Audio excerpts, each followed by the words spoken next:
ಗ್ಲಾಸ್ಗೋದಲ್ಲಿ ಇಂದು ಭಾರತ ಪದಕಗಳಿಗಾಗಿ ಹೋರಾಡುತ್ತಿದೆ.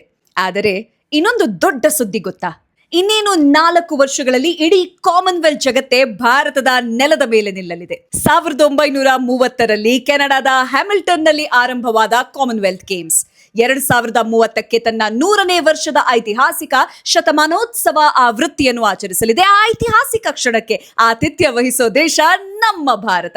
ಹೌದು, ಅಹಮದಾಬಾದ್ನ ಗುಜರಾತ್ 2030ರ ಕಾಮನ್ವೆಲ್ತ್ ಗೇಮ್ಸ್ಗೆ ವೇದಿಕೆಯಾಗಲಿದೆ. 2010ರ ನವದೆಹಲಿಯ ಬಳಿಕ ಬರೋಬ್ಬರಿ 20 ವರ್ಷಗಳ ನಂತರ ಮತ್ತೊಮ್ಮೆ ಭಾರತ ಈ ಮಹಾ ಕ್ರೀಡಾಕೂಟವನ್ನು ಆಯೋಜಿಸುತ್ತಿದೆ.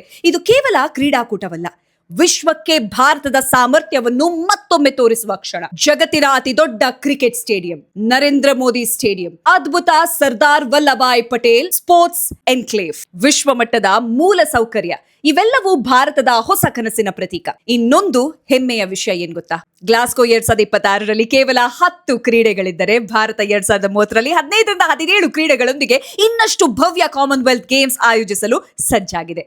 ಶೂಟಿಂಗ್, ಕುಸ್ತಿ, ಬ್ಯಾಡ್ಮಿಂಟನ್ ನಂತಹ ಭಾರತಕ್ಕೆ ಹೆಮ್ಮೆ ತಂದ ಕ್ರೀಡೆಗಳು ಮತ್ತೆ ಪ್ರಮುಖ ಸ್ಥಾನ ಪಡೆಯಲಿವೆ. ಇದಷ್ಟೇ ಅಲ್ಲ, ಕಳೆದ 2 ವರ್ಷಗಳಲ್ಲಿ ಭಾರತ 36 ಅಂತಾರಾಷ್ಟ್ರೀಯ ಕ್ರೀಡಾ ಟೂರ್ನಿಗಳನ್ನು ಯಶಸ್ವಿಯಾಗಿ ಆಯೋಜಿಸಿದೆ. 2026ರಲ್ಲಿ Commonwealth table tennis championship, amateur snooker ವಿಶ್ವ ಚಾಂಪಿಯನ್ಶಿಪ್, ಬ್ಯಾಡ್ಮಿಂಟನ್ ವಿಶ್ವ ಚಾಂಪಿಯನ್ಶಿಪ್ ಸೇರಿದಂತೆ ಹಲವು ದೊಡ್ಡ ಟೂರ್ನಿಗಳು ಭಾರತದ ಆತಿಥ್ಯದಲ್ಲಿ ನಡೆಯುತ್ತಿವೆ. ಭಾರತ ಇಂದು ಕೇವಲ ಕ್ರೀಡಾಪಟುಗಳನ್ನು ಮಾತ್ರ ನಿರ್ಮಿಸುತ್ತಿಲ್ಲ, ಜಗತ್ತಿನ ಕ್ರೀಡಾ ವೇದಿಕೆಯನ್ನು ನಿರ್ಮಿಸುತ್ತಿದೆ.